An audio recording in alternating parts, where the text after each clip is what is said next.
Good afternoon everybody. एक बार फिर से आप सभी का स्वागत है आपके अपने भाई के YouTube channel fantasy crowd official पे। सो गाइज आईपीएल 2024 अपने आखिरी चरण पे आ चुका है और 4 टीमें जो हमें क्वालिफायर में अनएक्सपेक्टेडली मिलनी चाहिए थी वैसे ही मिली है। सबको चेन्नई लग रहा था, मुंबई लग रहा था। शुरुआत में मुंबई तो खैर सेकंड हाफ में ही अपना औकात दिखा दिया था उन्होंने फर्स्ट हाफ कंप्लीट होते होते कि yes they are not going to qualify. But CSK से उम्मीद नहीं थी, लेकिन फिर भी इतने प्लेयर्स इंजरी होने के बाद भी सीएसके ने फाइट किया। स्टिल आरसीबी भाई 1% चांस दिखा रहा था जहां तक मेरे को याद है फर्स्ट हाफ के बाद, और क्या कमबैक है, हेड्स ऑफ। तो 4 टीमें हमें मिल चुकी है और कोलकाता हैदराबाद के पहला मैच है जो कि क्वालिफायर 1 और आईपीएल 2024 का मैच नंबर 71 है जिसको हम कवर करने जा रहे हैं। बहुत दिनों बाद वीडियो आ रहा है तो थोड़ा सा लंबा करने की कोशिश करूंगा इस वीडियो को, बिकॉज ये मैच है क्वालिफायर का। जो जीतेगा उसको एक मतलब इस मैच में जो भी टीम खेल रही है उनको 2 मौके मिलेंगे और कोई भी नहीं चाहता कि उनको 2 मौके मिले। सब पहले मौके में सीधा फाइनल में जाना चाहते हैं। तो बहुत ध्यान से देखना, बिकॉज ये चारों बचे हुए 4 मैचेस की मैं वीडियो देने की 200% कोशिश करूंगा, 199% करूंगा, 1% कुछ भी हो सकता है। और ग्रैंड लीग्स में अभी तक वैसा हमारा परफॉर्मेंस नहीं पहुंचा है। मींस हम लोग अंडर 1000 आए, अंडर 100 आए, अंडर 10 अभी तक नहीं आए। तो उसकी कोशिश जारी रहेगी। तो वीडियो में अंत तक बने रहना और फाइनल टीम के लिए टेलीग्राम बहुत जरूरी है, ज्वाइन कर लेना। लिंक है कहाँ, डिस्क्रिप्शन में और फर्स्ट कमेंट में पिंड। तो चलो अब सीधा चलते हैं मैच की तरफ। एक एक प्लेयर पे जैसे हम पहले बात किया करते थे वैसे बात करेंगे, कौन कब इंपॉर्टेंट है।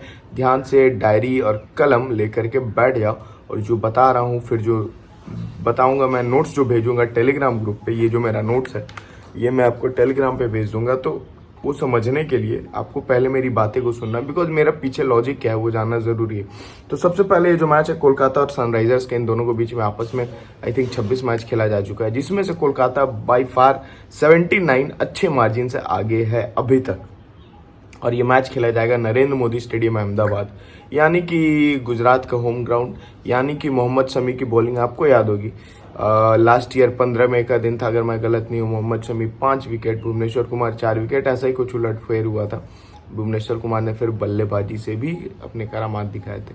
तो इस चीज़ का थोड़ा ध्यान रखना कि यहाँ पे स्विंग मिलता है, चाहे इनिंग्स फर्स्ट हो चाहे सेकंड, लेकिन सेकंड इनिंग में ज़्यादा मिलता है। तो क्या क्या कंडीशंस हो सकते हैं सब पे हम बात करेंगे और सब कुछ यहाँ लिखा हुआ है। आपको बस नोट्स देखना है, वीडियो देखना है, दोनों को साथ में देखना है, रिवाइज कर लेना, सिंपल एंड स्ट्रेट। वीडियो को मिस मत करना। और सबसे ज़रूरी चीज़, अभी तक लाइक नहीं किया तो यार लाइक करके स्टार्ट करोगे तो भाई की दुआ लेते जाओगे। और इतने दिन से नहीं बना पा रहा था वीडियो बिकॉज ये टकला हो चुका हूँ, समथिंग रीजंस। तो अब मैं फाइनली मेंटली सब कुछ फ्री हूँ और अभी आपके सामने वीडियो लेकर के हाजिर हूँ। तो सबसे पहले अगर हम कोलकाता की प्लेइंग 11 की बात करें तो आपको एक चेंज दिखेगा, बिकॉज अभी, और ये कोलकाता के लिए बहुत ही ज़्यादा हानिकारक मुझे लग रहा है ऐसा, बिकॉज कोलकाता ने अभी तक जहां अपने टीम को लेकर के आए हैं वो लोग टॉप पे फिनिश किया है 10 टीमों की इस लीग में, because of their openers, the way they are using the power play, बस वही कारण था। और फिल सॉल्ट का उसमें अच्छा खासा योगदान था। नारायण बेखौफ के मार रहे थे इसलिए, बिकॉज एक तरफ से फिल सॉल्ट उन्हें वो इंडिपेंडेंस दे रहे थे। तो अब मेरे हिसाब से ये जो ओपनिंग पेयर चेंज होगा ना, ये ड्रास्टिक चेंज होगा। या तो हिट होगा, मतलब 100% हिट के चांसेस बहुत कम दिख रहे हैं, स्पेशली अगर केकेआर चेस कर जाए तो 100% फ्लॉप के चांसेस मुझे दिख रहा है। अब देखते क्या होता है, इस चीज़ का ध्यान रखना, ठीक है। तो सबसे बड़ा जो दिक्कत कोलकाता की तरफ से, तो केकेआर ओपनिंग प्लेयर भाई अभी तक बोलते हैं ना कि आप कितने भी बड़े प्लेयर हो, कितने भी, भुवनेश्वर कुमार को ही देख लो यार, मतलब फर्स्ट हाफ 3-4 मैच उन्हें गेम की पेस में आने में लगा और उसके बाद आगे तो अब रंगत में अपने दिख रहे, वो पुराने भुवनेश्वर कुमार दिख रहे। तो अब कितने भी बड़े प्लेयर, आपको मैच प्रैक्टिस की जरूरत पड़ती है। हाँ क्या पता गुरबाज आके ही शतक मारते तो वो अलग चीज़ है वो, लेकिन फिर भी मैच प्रैक्टिस जो कि कॉमनली होता है, तो हम कॉमन फैक्टर्स पे बात करेंगे। रेयर तो कुछ भी हो सकता है। रेयर इसी ग्राउंड पे आपको याद होगा कि दिल्ली आउट हो गई थी, गुजरात ही आउट हो गई थी दिल्ली के सामने, ऑल आउट हो गई थी फर्स्ट बैटिंग में। तो स्विंग भाई यहाँ दोनों कंडीशंस में, पेसर्स छोटे हो बड़े, वैभव और अरोड़ा जैसे पेसर्स को भी आप इग्नोर नहीं करके चल सकते।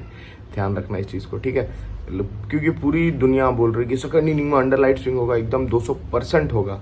इन फर्स्ट इनिंग को आप नेग्लेक्ट नहीं कर सकते। स्विंग वहाँ भी है बिकॉज गेम 7:30 बजे ही चालू होता है यार, उस वक्त अंडरलाइट्स हो जाती है। सेकंड इनिंग में लोग इसलिए बोलते हैं क्योंकि उस वक्त जो उसका फैक्टर होता है, हवाएं का, ठंडी हवा का फैक्टर होता है, वो ज़्यादा होता है। लेकिन वो फर्स्ट इनिंग में भी सेम ही होता है और ज़्यादातर जैसे फर्स्ट इनिंग में विकेट गिरने के चांसेस मुझे ज़्यादा लग रहे हैं। अब देखते हैं क्या कुछ हिसाब किताब है। लेकिन लॉजिकली सेफ टीम के हिसाब से मैं जाऊंगा ग्रैंड लीग में दोनों ही इनके ओपनर्स आप फ्लैट छोड़ सकते हो सुनील नारायण को हटा करके, बिकॉज वो आपको बॉलिंग भी करते हुए दिखाई देंगे। अब हम आएंगे आगे आगे धीरे धीरे बात पे आएंगे। तब तक आप लोग अभी तक वीडियो को लाइक नहीं किया तो वीडियो को लाइक करके चैनल को सब्सक्राइब करके, बिकॉज वर्ल्ड कप भी आ रहा है और कोशिश है कि उसमें वीडियो का कंटिन्यूएशन जारी रखूँ। थोड़ा बहुत ऊपर नीचे हो जाता है तो उसके लिए दिल से सॉरी। तो अब इस स्टेडियम की बात करते हैं कि पेसर्स का वेन्यू है, यहाँ पर हाई स्कोरिंग मैचेस होते हैं। सारी टीमें गुजरात जैसी नहीं खेलती। इस बार बिना शमी के पूरा ध्वस्त हो गई गुजरात की टीम, हार्दिक पांड्या के बिना ध्वस्त हो गई। तो सारी टीमें ऐसा नहीं खेलती, लेकिन ये स्विंग वाला फैक्टर काम कब आएगा? जब पिच पर थोड़ी सी भी आपको घास दिखेगी, बिकॉज एयर में स्विंग जो होता है वो सिर्फ मिचेल स्टार्क के पास है और भुवनेश्वर के पास है। बाकी जो वैभव अरोड़ा जैसे बॉलर वो सीम से स्विंग कराते हैं, मोहम्मद शमी जैसे बॉलर वो सीम से स्विंग कराते हैं। सीम का स्विंग तब होता है जब पिच में थोड़ी सी घास हो, थोड़ा सा मॉइस्चर हो। तो इस चीज़ का ध्यान रखना कि अगर पिच में घास है, छोड़ी गई है, अगर क्योंकि मुझे लगता है ये फ्रेश विकेट ही खिलाएंगे, बिकॉज क्वालिफायर है, फ्रेश विकेट देना चाहिए। तो पिच पे घास है तो ये भाई बल्लेबाजों के लिए, मिडिल ऑर्डर के बैट्समैन का ये गेम हो जाएगा, फिर ओपनर्स के लिए गेम नहीं बचेगा।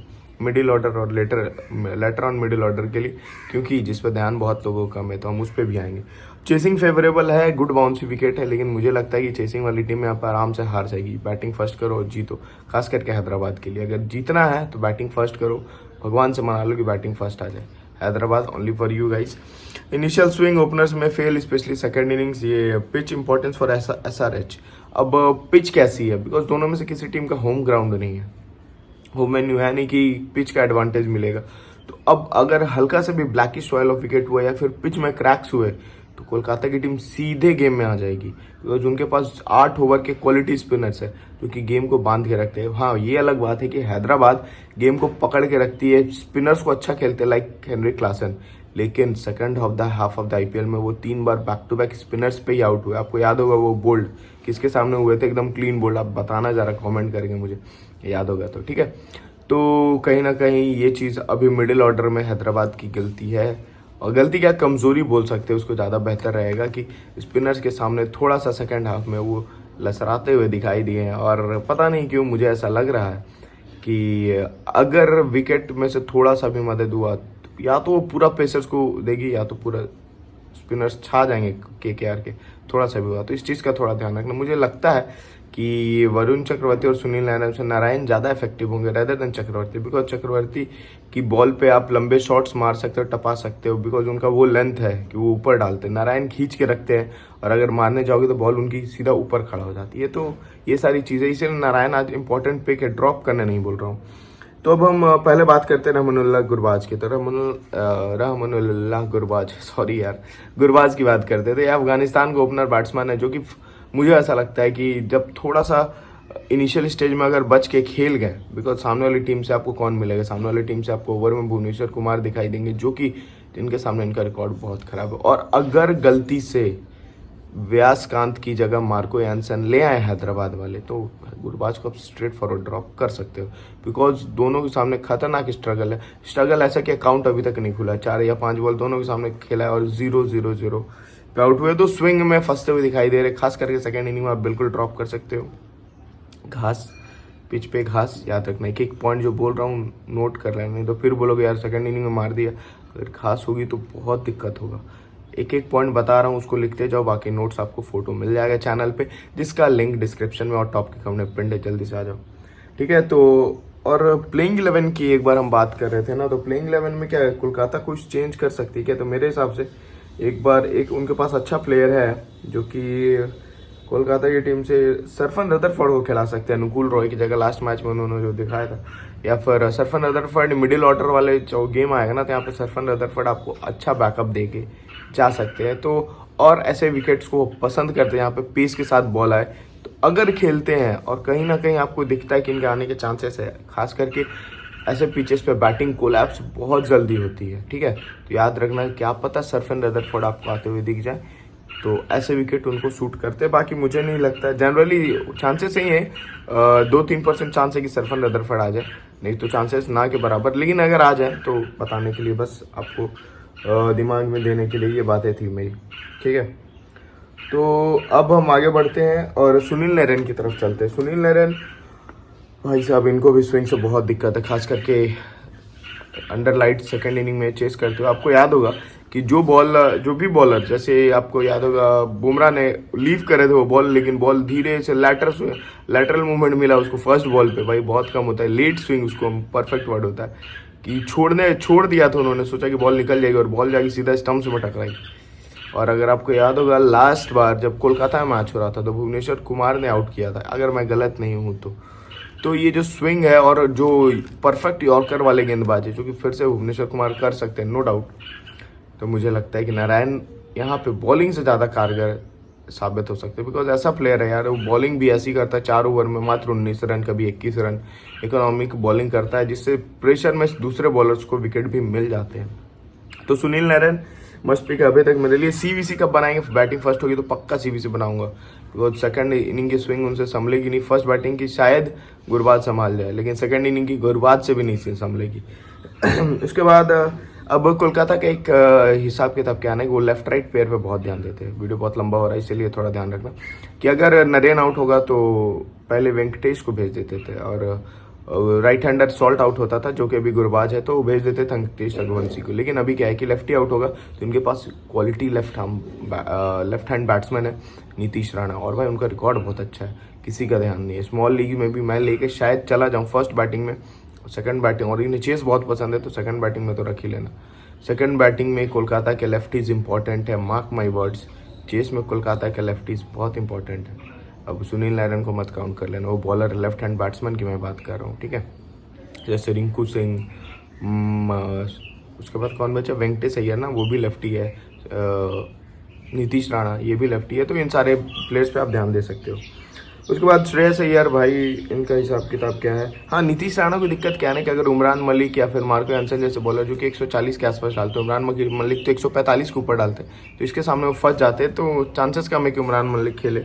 उसके बाद आते हैं श्रेयस अय्यर पे, तो भैया श्रेयस अय्यर को आज कप्तानी पारी खेलनी होगी। मैं ज़्यादा आज भी इनसे नहीं उम्मीद कर रहा, बिकॉज स्विंग में ये भी फंसते हैं, और अगर एक बार विकेट गिरी तो धाएं ये भी जा सकते हैं। सेकंड इनिंग में चांसेस अच्छा है, लेकिन ये चेस बहुत पसंद है इन्हें, लेकिन इस वेन्यू पे बैटिंग फर्स्ट में बहुत अच्छा किया, मतलब ये पूरा गोलमाल आदमी है। लेकिन मेरे हिसाब से आज श्रेयस अय्यर को कप्तानी पारी खेलनी होगी। तो एक ग्रैंड लीग टीम में मैं सीवीसी तो नहीं बोलूँगा, लेकिन रख लेना कोलकाता के मिडिल ऑर्डर बैट्समैन को।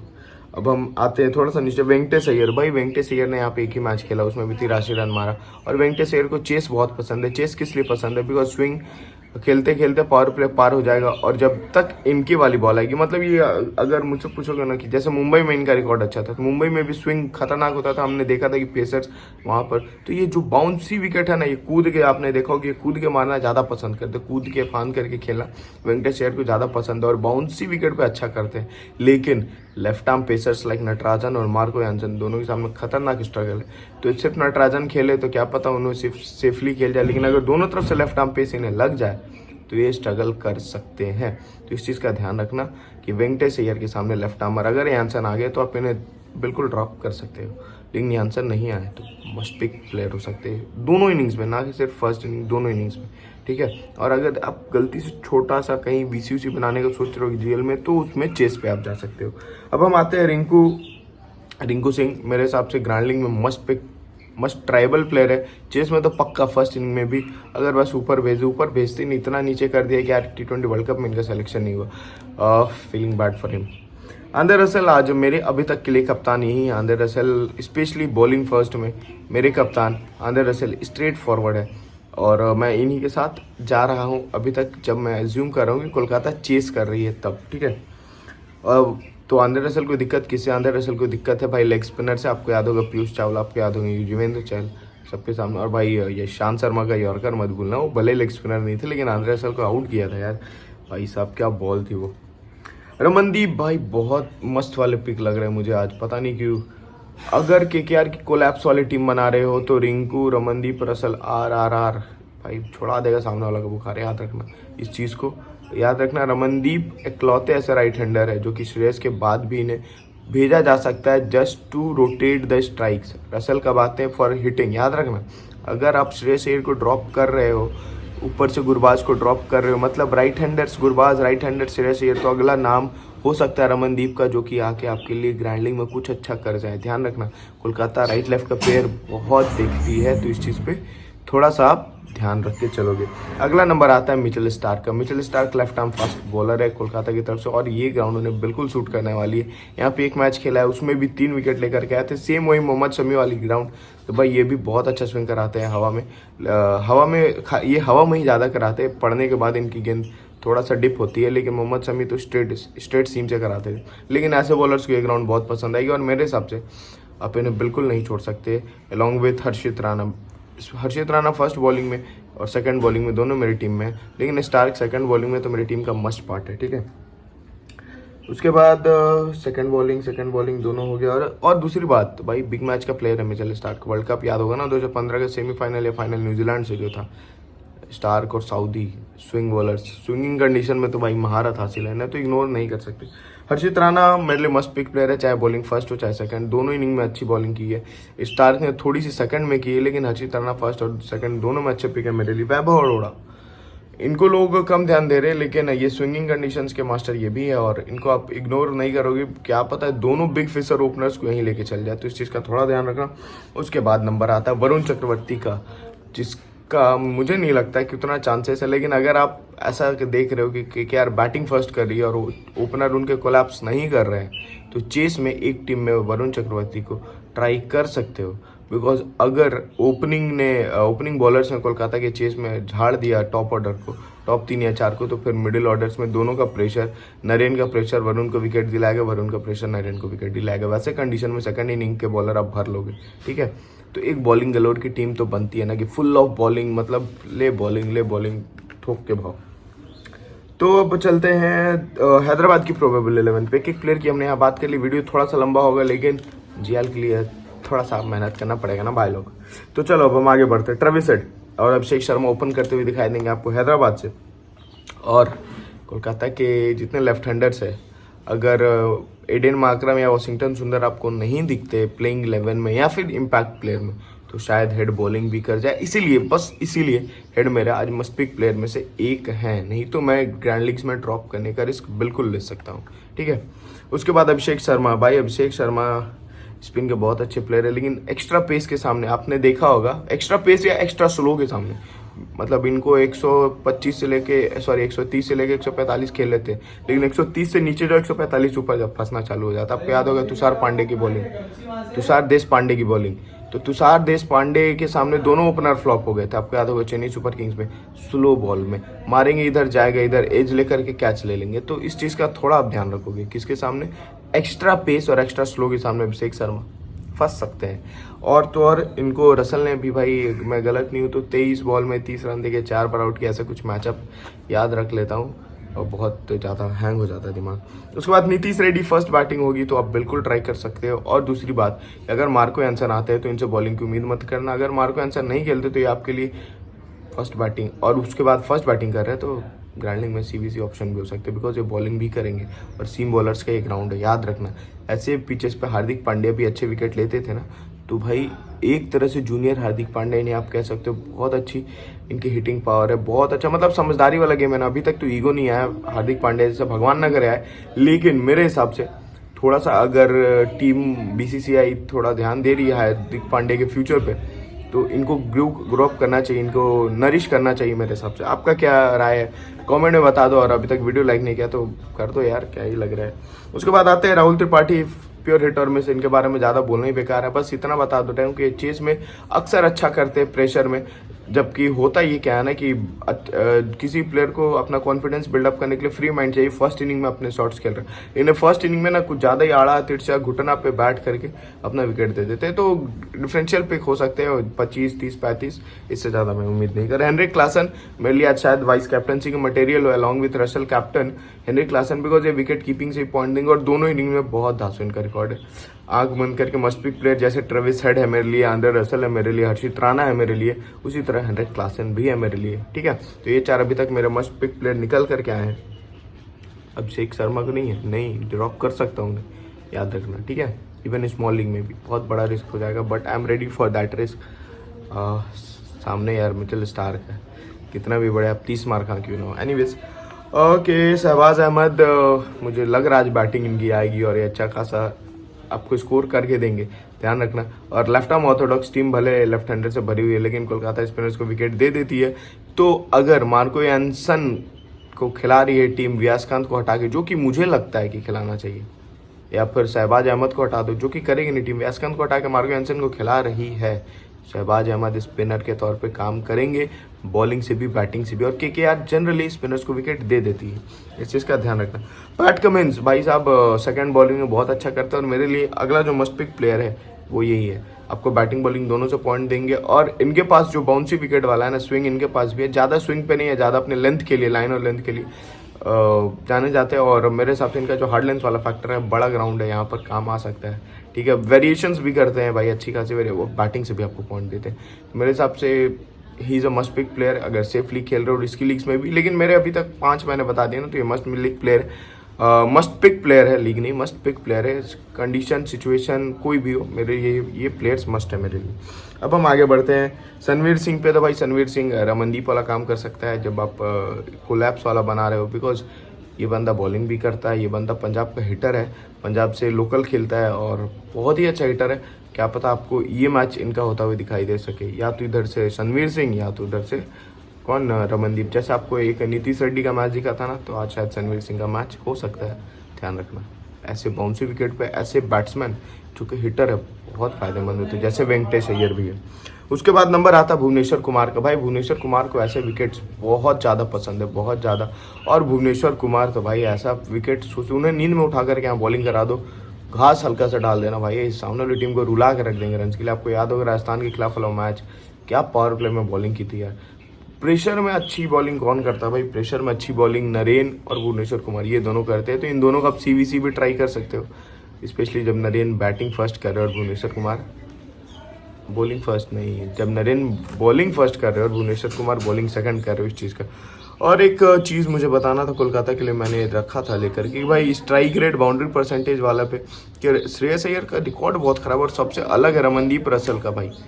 मतलब बाउंड्री परसेंटेज में रन बनाना हो, चाहे स्ट्राइक रेट की बात हो, चाहे अपने विकेट की वैल्यूएबल की बात हो, तो मुझे जो टॉप 3 दिख रहे हैं रमनदीप रसल और कौन यहाँ से, और कौन, वेंकटेश अय्यर कितना है बॉल पर 614, नहीं नरेन ही थी, और नरेन फ्लॉप है तो सॉल्ट भी नहीं है, तो रघुवंशी भी नहीं है, तो फिर तो वेंकटेश अय्यर ही है। तो रमनदीप रसल और अय्यर, वेंकटेश अय्यर, इन तीनों का आप ध्यान रखना। ये मैंने रखा हुआ था, पता नहीं मैं बताना कैसे भूल गया। एनीवेज, तो अब आते हैं विजय व्यासकांत। भाई कोलकाता स्पिनर्स को दे देती है, तो क्या पता दे दे तो व्यासकांत ले भी ले।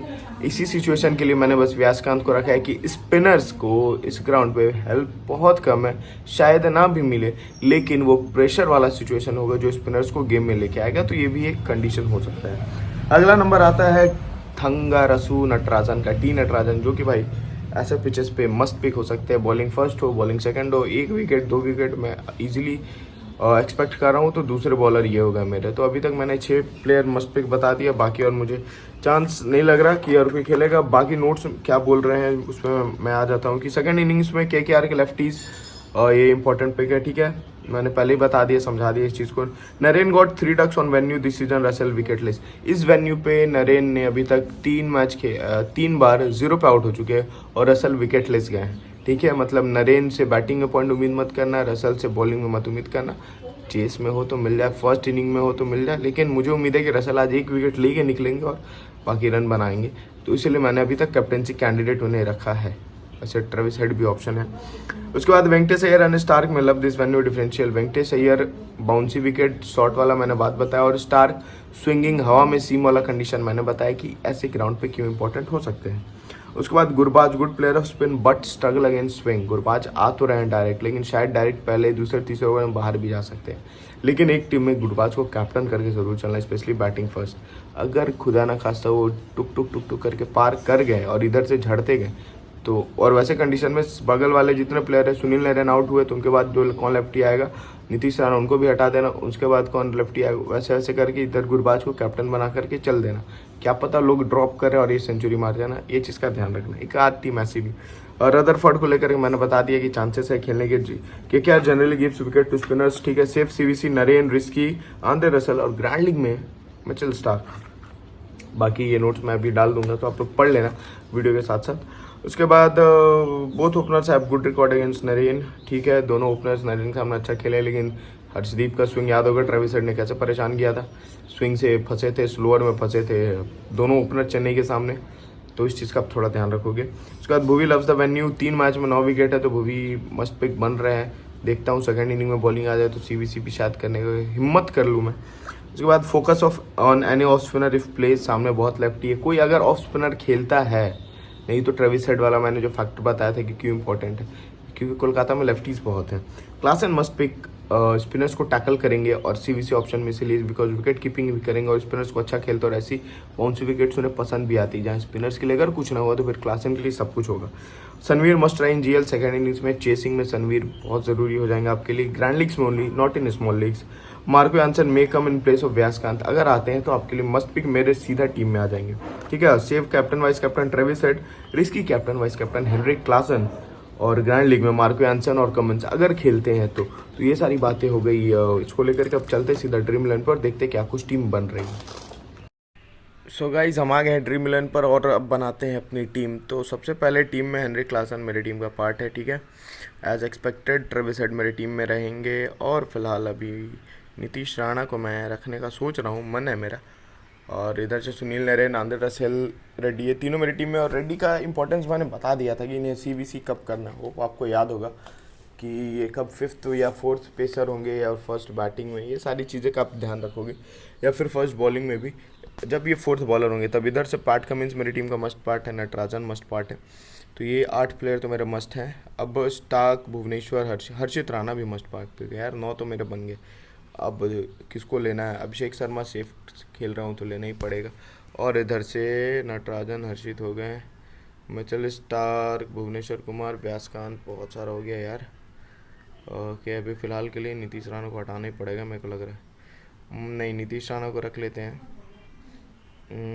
यहाँ से रिंकू सिंह, वेंकटेश अय्यर, और एक पेसर मुझे चाहिए कोलकाता से एक पेसर। तो मिचेल स्टार्क पे मैं सोच रहा हूँ, भुवनेश्वर को जो भी सेकंड बॉलिंग करेगा उसको मैं रख लूँगा, फिलहाल स्टार्क को रखता हूँ।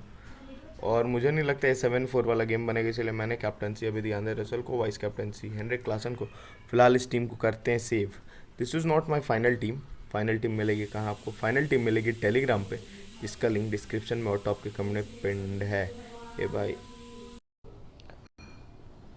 तो ये मेरी फाइनल टीम नहीं है जो आपको स्क्रीन पर दिख रही। फाइनल टीम मिलेगा टेलीग्राम पे, जिसका लिंक डिस्क्रिप्शन में और टॉप के कमेंट में है, तो जल्दी से वहाँ पे जुड़ जाओ। और फिर फाइनल टीम वहीं पे, जो भी चेंजेस होंगे आफ्टर टॉस वहीं पे अपडेट मिलेगा। मिलते हैं नेक्स्ट वीडियो में, तब तक ऑल द बेस्ट।